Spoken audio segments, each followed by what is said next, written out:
esta parte, onde vai a parte afiada do machado, é a mesma coisa. Temos um reforço, como vocês podem ver. E é isto, meus amigos. Top.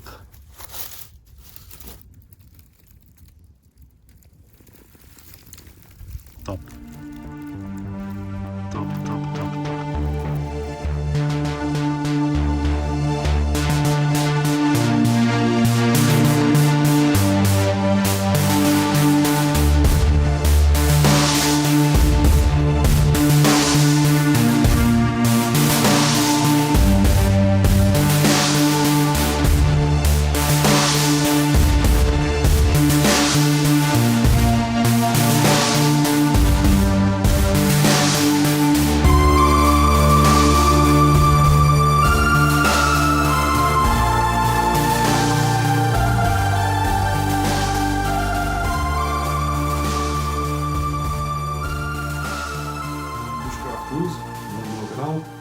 Aqui com os desenhos de umas fogueiras, a ver? E aqui em baixo diz Survival Tools, ferramentas de sobrevivência. Portanto, nós temos aqui impresso e isto basicamente temos aqui o fecho, temos aqui o loop. Portanto, basicamente isto agora, o machado vai aqui. Portanto, o machado vai aqui. Isto vai ser costurado aqui, desta forma, e podendo fechar. E o machado sai aqui por baixo e depois aqui vai esta parte, portanto, vai aqui esta parte que nos permite fazer uma bainha de uma faca para transportar o conjunto de faca e machado. Ok? Bom, o que é que vamos fazer a seguir? A seguir eu já cortei aqui à medida duas proteções ou dois reforços para as partes afiadas. Tanto a parte afiada da faca, que eu vou colocar, por exemplo, assim, a ver? E depois vou costurar em conjunto com a bainha, para que ao pôr e enfiar a faca, ela tenha aqui uma proteção e não corra o risco de cortar as costuras. Se não tivesse nada, era isso que ia acontecer. E aqui, na parte do machado, a parte afiada, assim, a mesma coisa, estão a ver? Isto. Ok? Bom, sendo assim, então o que eu vou fazer agora a seguir é colar estas duas proteções na zona onde quero. Um bocadinho de Super Cola 3, aqui assim.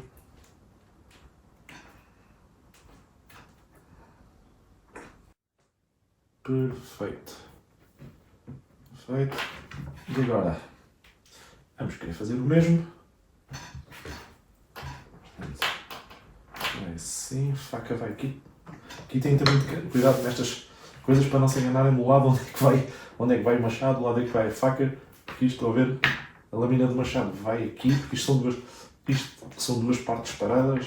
E a lâmina do machado vai aqui tipo sanduíche, mas a faca vai por cima disto. Ora, essa faca vai por cima disto. E então vou colar isto aqui. Podem ver que é um bocadinho maior que esta faca, que esta lâmina desta faca, para se eu mais tarde quiser enfiar aqui uma lâmina com um cabo semelhante, que fique bem preso aqui, mas que tenha uma lâmina um bocadinho mais comprida, tenho espaço. Por isso é que eu fiz esta proteção um bocado mais comprida. Então basicamente é colar aqui mesmo. O que eu vou fazer agora é colar isto aqui e colar isto assim aqui. Ou seja, colar tudo como se estivesse montado. Para quê? Para as coisas estarem minimamente fixas e poder fazer duas coisas. Em primeiro lugar, o desbaste final, e para depois fazer também as furações e elas ficarem todas direitinhas como deve ser. Então basicamente é isso que eu vou fazer. Agora,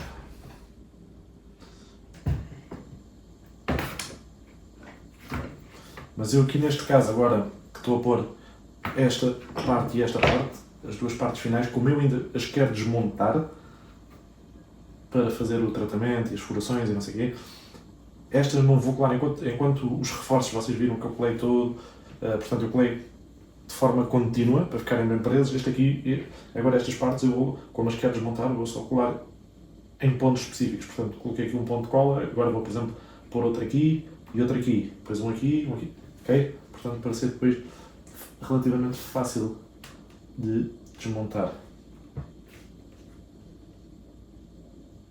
Aqui um pontinho. Ok, isto vai prender assim, desta maneira, perfeito. E agora está na altura de dar o shape final.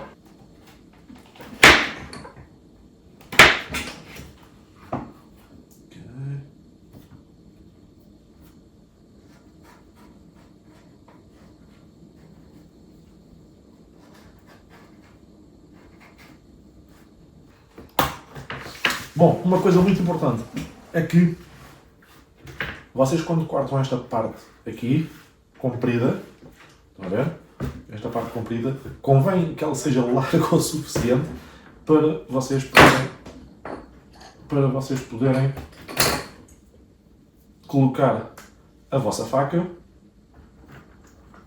assim, para vocês poderem colocar a vossa faca e dobrar outra camada de pele, de couro, por cima e terem espaço depois, de um lado e do outro, para costurar, ok? E aqui eu quase foi mesmo no limite. Aliás, isto depois vai mais para a frente, mas foi mesmo quase no limite que eu tive espaço. Pá, não me lembrei disso na altura e por acaso tive sorte, foi mesmo no limite, mas tenham atenção a isso porque se fizer isto demasiado fino, esta parte aqui de trás, depois não têm como dobrar esta camada de cima e costurá-la, ok? Um pormenor importante que eu só me apercebi já um bocadinho tarde. Felizmente correu tudo bem. Bom, o que é que eu vou fazer agora? Agora vou marcar uma linha, sempre à mesma distância das bordas. Vou marcar um espaçamento onde vou fazer as furações para que elas saiam sempre à mesma distância. Sim. E eu estou a usar uma ferramenta própria para isso, mas como já vos disse no vídeo sobre como fazer uma bainha para uma faca, podem fazer isto de forma improvisada, de forma artesanal, fabricando um dispositivo semelhante a este, utilizando, por exemplo, um garfo, dobra o garfo de determinada maneira e ficam com algo semelhante.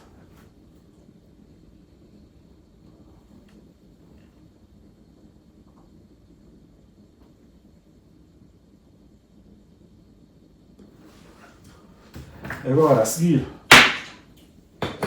vou marcar o espaçamento, digamos assim, não da borda, mas sim entre furos, de forma a ser sempre igual. Para isso tenho, como já vos mostrei, esta ferramenta com esta rodinha. E, basicamente, o que eu vou fazer é, ao longo desta linha, vou marcar, isto vai rodando, e eu vou marcar ao longo desta linha,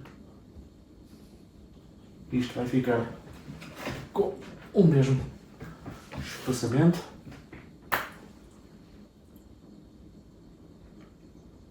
Assim, perfeito. Estão a ver? Agora, fazer a mesma coisa aqui. Ok, perfeito. Agora vamos fazer o quê? Agora é simplesmente fazer as furações. Para isso tem várias maneiras de o fazer. E eu também já vos mostrei isso no vídeo de como fazer uma bainha para uma faca. Podem fazer com um brequim, por exemplo, com uma broca de 2 mm para aí. Uma broca, talvez a broca mais fina que consigam encontrar, 2 mm. E que é mais rápido. E vão furando nas marcações, na zona onde fizeram as marcações.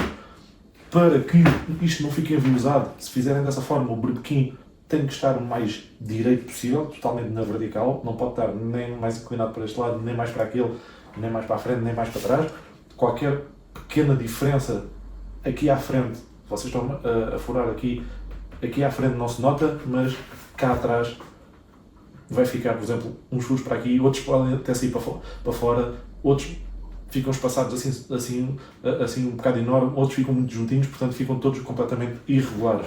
Porque nós aqui, se tivermos uma pequena inclinação, aqui não notamos, mas, por exemplo, lá está, se está uma pequena inclinação, o furo vai sair assim na diagonal, ou seja, deste lado está aqui e deste já está aqui muito mais à frente. Portanto, atenção a isso, como é que eu faço, pelo menos a nível de como é que eu ia dizer, inclinação lateral, ter a certeza que não está inclinado para nenhum lado e está na vertical. Utilizo uma bússola, por exemplo, à minha frente. Isto foi uma dica, um truque que eu aprendi com o Dave Canterbury e mostrei-vos como fazê-lo, como estão a ver aí nas imagens no tal vídeo sobre como fazer uma bainha em cor para uma faca.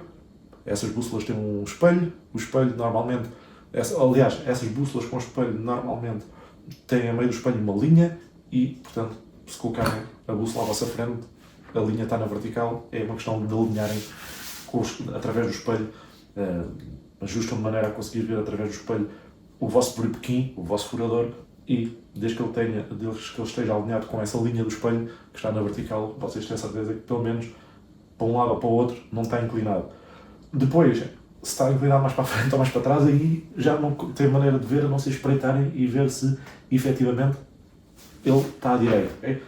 Pode fazer dessa maneira, ou então fazer como maneira tradicional, que é com o furador. O que é que eu vou fazer agora? O que eu vou fazer, como isto aqui, por exemplo, aqui nesta zona são 3 camadas, estão a ver? 1, 2, 3, porque tem aquela camada do meio que eu pus, que é aquele protetor, aquele reforço, como tem 3 camadas, o que eu vou fazer é, vou furar esta primeira camada até conseguir marcar a camada do meio, ok? Vou furar, até conseguir, portanto, furando esta primeira camada e marcando a do meio. Depois vou descolar esta camada de cima, e por isso é que eu, tanto esta camada como esta, depois só dei um pontinho aqui de cola, outro aqui, outro aqui, outro aqui, outro aqui, só para fixar isto, mas para ser fácil de tirar a seguir. Uma das razões é essa, precisamente. Portanto, depois a seguir vou tirar esta camada de cima e já tenho as marcações na camada intermédia, portanto na proteção, no reforço, e aí vou furar com força para furar essa proteção e esta camada final de trás. Okay? Portanto, não vou furar as 3 ao mesmo tempo para não correr o risco de... Para já é muito mais difícil com o furador consegui-lo, provavelmente não consigo fazer. E depois, também, quanto mais camadas forem, mais há o risco disto ficar enviosado a um dos lados, não ficar à direita.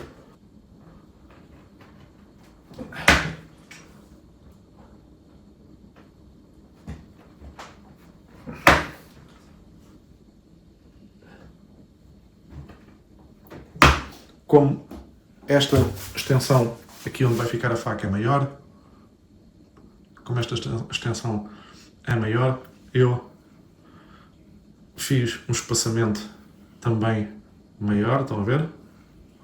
Bom, agora o que eu vou fazer é, com cuidado, tirar estas camadas, por isso é que eu só colei, estão a ver? Em certos pontos. Perfeito. E estou a ver aqui as marcações.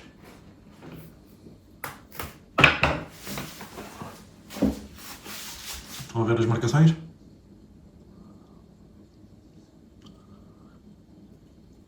E assim vão sair muito mais direitinhas. Aqui a mesma coisa. Com cuidado. Eu tenho aqui as marcações todas. E agora é só furar. E em vez de estar a furar 3 camadas, agora já só estou a furar 2. Já só estou a furar aqui o reforço e a camada do outro lado. E aqui então deste lado é só furar direto. Onde não tenho reforços, só tenho agora uma camada para furar. E assim, mais fácil. E agora, o que eu vou fazer é, aqui com as lixas, uma de grão 280, uma de grão 600 e uma de grão 5000, que vai ser a lixa mais fina, afinal. Vou aqui lixar algumas imperfeições e principalmente aqui principalmente aqui as arestas. Principalmente aqui as arestas para que elas fiquem muito suaves e não fiquem assim quadradas. Portanto, elas fiquem suaves e arredondadas e não fiquem quadradas. Porque se ficarem quadradas podem abrir com mais facilidade. Vejam aqui a diferença. Só para terem a noção do que é que eu vou fazer. Estão a ver aqui? Portanto, esta aresta está extremamente suave e extremamente arredondada em relação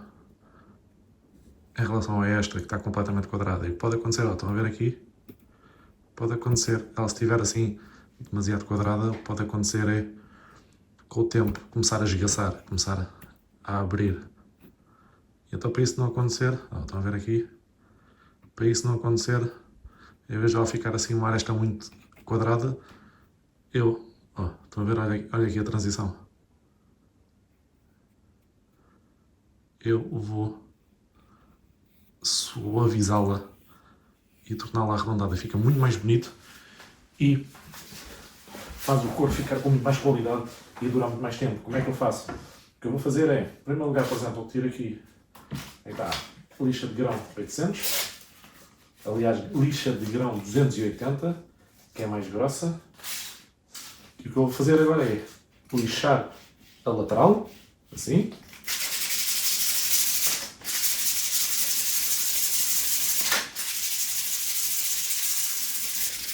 Assim na lateral, para ficar mais suave. E agora, portanto, eu estive a lixar assim. E agora o que eu vou fazer, nesta aresta exterior, que é a que me importa, na aresta exterior, de fora, que fica para fora, o que eu vou fazer é, portanto, eu estive a lixar assim e agora vou inclinar a lixa assim, quase deitada, de maneira, portanto, em vez de estar a lixar a lateral, estar a lixar a aresta para trás e para a frente. E neste caso eu comecei, esta é a lixa de 280, é a mais barata. Vou fazer isto, portanto, com a 280 e depois com a de grão 600, por exemplo, e acabo com a de grão mais fino, que é de 5000. E vou fazer isto, portanto, eu estou a fazer para esta aresta, vou fazer tudo que sejam arestas exteriores, por exemplo, esta aqui, isto, tudo para ficar o melhor possível o cabedal sem se estragar. E agora o que eu vou fazer é, aqui em banho-maria, um banho-maria suave, vou derreter a minha receita que eu utilizo para tratar o cabedal, para dar o acabamento final e impermeabilizá-lo, de maneira a que fique protegido da água e da umidade. Esta receita basicamente é 30 ou 40% de cera de abelha, misturada com 60 a 70% de óleo de linhaça fervido, boiled linseed oil, portanto é a mesma designação dele. Há óleo de linhaça normal e podem comprar óleo de linhaça fervido, que é mais escuro. Eu misturo 60 a 70% de óleo de linhaça e só 30 ou 40% de cera de abelha, derreto a cera de abelha, misturo com o óleo de linhaça nessas proporções que disse. E eu uso essas proporções normalmente para, como a cera de abelha é bastante rija, eu utilizo mais óleo de linhaça do que cera de abelha para aquilo não ficar como pedra, e mesmo assim vai ficar bastante rijo o couro. Pronto, agora é deixar derreter completamente. Ok, já temos a nossa solução toda derretida, perfeito. Está na altura de adicionarmos aqui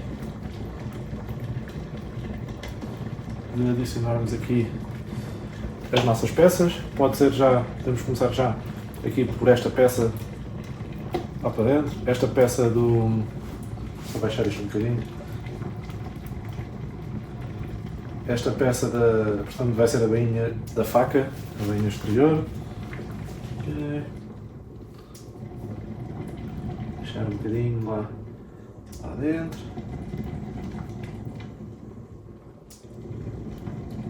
Separa bem. Ok, tira para fora. E estão a ver que ela mudou substancialmente de cor. Vou deixar esperar um bocadinho. E agora, opa, ao contrário, falta a outra parte.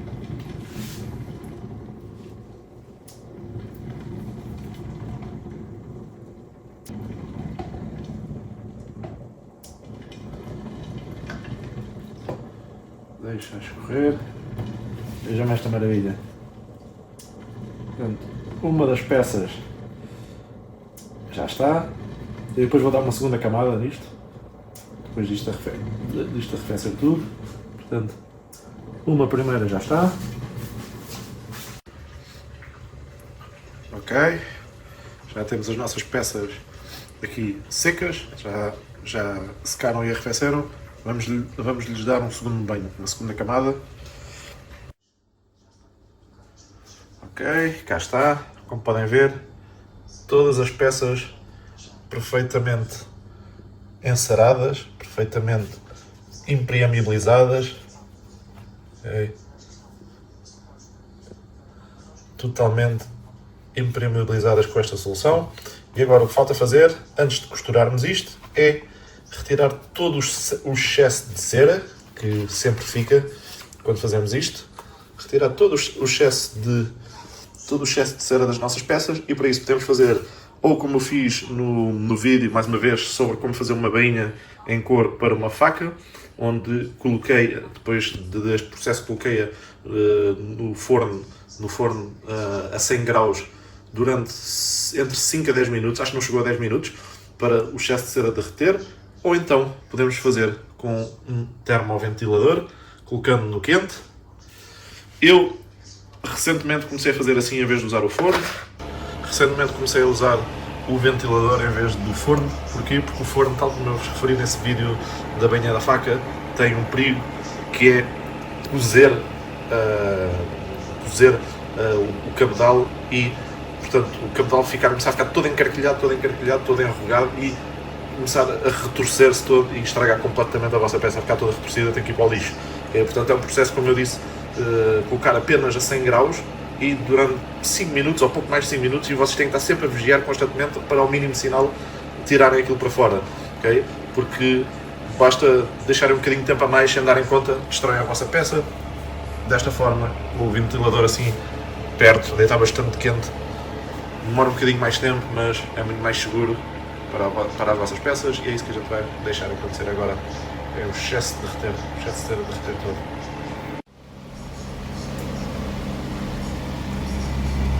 Oh yeah! Esta parte aqui, falta rodarmos aquela parte ao contrário, de resto aqui já está. Falta de derreter aqui um bocadinho só, mas também podemos, aquele bocadinho que sobra, rapidamente passar com um pano ou com um guardanapo e tirar aquele excesso.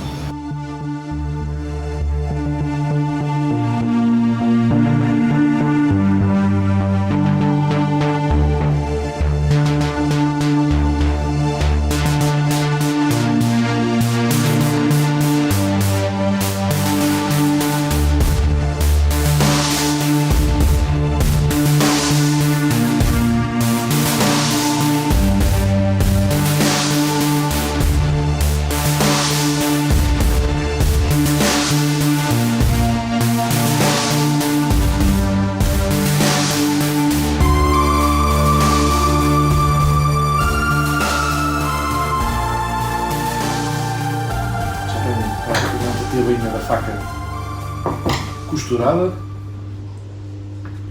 primeira peça, e eu não vos vou estar aqui a mostrar como é que isto se faz. Existem várias maneiras de vocês costurarem, não vale a pena estar aqui a mostrar-vos a minha maneira que eu escolho para costurar, porque, mais uma vez, já o fiz no vídeo sobre como fazer uma bainha em couro para uma faca, de início ao fim. Lá eu mostro-vos o processo que eu utilizo para costurar, para as costuras ficarem assim todas seguidinhas. Mostro-vos em detalhe e por isso não vale a pena estar aqui a repetir isso. Se estiverem interessados, vejam esse vídeo. Não vale a pena estar aqui a duplicar o conteúdo. Temos a bainha para a nossa faca concluída. Alright. Boa. Tá muito nice. Não sai daqui. Tem uma boa retenção. Top, top, top. E agora o que é que falta? Agora falta, portanto, isto é a parte de fora e esta aqui é a parte de dentro. Portanto, o que falta agora é costurar isto assim. Portanto, isto depois vai assim.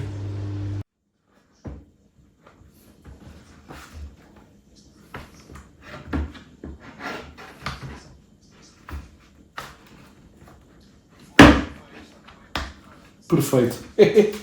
Perfeito. Perfeito, perfeito, perfeito. E agora, basicamente, o que eu vou fazer é dar aqui um acabamento com óleo de linhaça fervido. Vou passar aqui na bainha para a hidratar.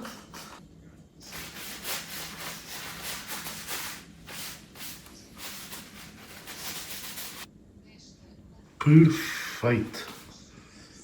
Yep.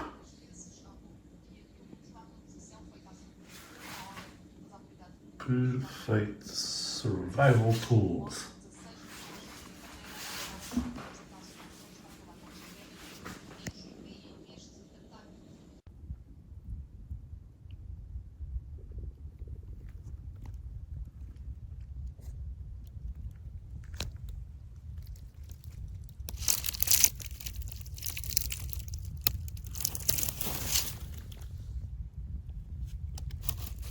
Vamos ver aqui nesta parte 3 camadas. Temos aqui o tal protetor, o tal reforço para a lâmina da faca não cortar através das costuras. E aqui nesta parte onde vai a parte afiada do machado, a mesma coisa, temos um reforço, como vocês podem ver. E é isto, meus amigos. Top!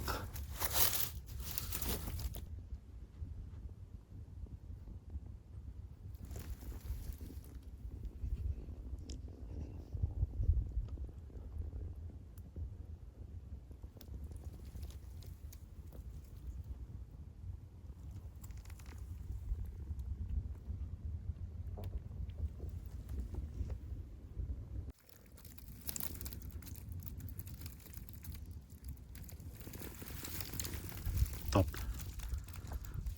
Top, top, top, top!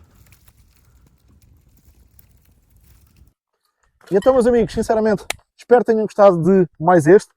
Como eu vos disse, a ideia foi do Dave Canterbury. Tenho que dar os props, digamos assim, tenho que dar os créditos a ele. Retirei a ideia de um vídeo recente que ele publicou e achei extremamente interessante e deixa-me cá ver se consigo replicar. E o que é facto é que repliquei quase na exatidão o que ele fez e acho que estou a adorar este conceito. Acho que é um conceito, como falei na introdução, um conceito extremamente válido para pessoas que, como vocês, vão para o mato fazer as mais variadas atividades, ver a natureza, fazer todo o terreno, fazer bushcraft, fazer espeleologia, fazer caminhadas, seja o que for, e portanto estão mais sujeitos a potenciais situações de sobrevivência ou situações de risco, situações de emergência, longe da civilização ou longe de ajuda imediata, e por isso podem ter que ser autossuficientes durante algum período de tempo até serem resgatados. E por isso acho que são opções interessantes para se vocês quiserem fazer por vocês próprios, e é isso que eu pretendo aqui no meu canal, é dar-vos a conhecer técnicas de sobrevivência e opções diferentes de kits, materiais e coisas que vocês podem fazer para vos ajudar a serem mais autossuficientes se alguma coisa vos acontecer. E então, mais uma vez, obrigado por tudo, como eu sempre digo, obrigado pelos vossos comentários, pelo vosso apoio. Não se esqueçam, se não são subscritores, subscrevam o canal, metam o likezinho. Gostaram deste vídeo? Metam o like, não se esqueçam. Subscrevam o canal, partilhem o canal, se puderem, partilhem os meus vídeos em todo o lado, redes sociais, Facebook, Instagram, partilhem com os vossos amigos, porque assim estão a fazer com que os meus vídeos e o meu canal atinja mais pessoas, chegue a mais pessoas que podem não o conhecer, mas também gostar destas temáticas. E então, mais uma vez, obrigado por tudo. Já sabem, eu sou o Pedro, praticante de Bushcraft e técnicas de sobrevivência. Há 15 anos com vocês, aqui neste canal Bushcraft Luz. Meus amigos, vemo-nos no próximo vídeo.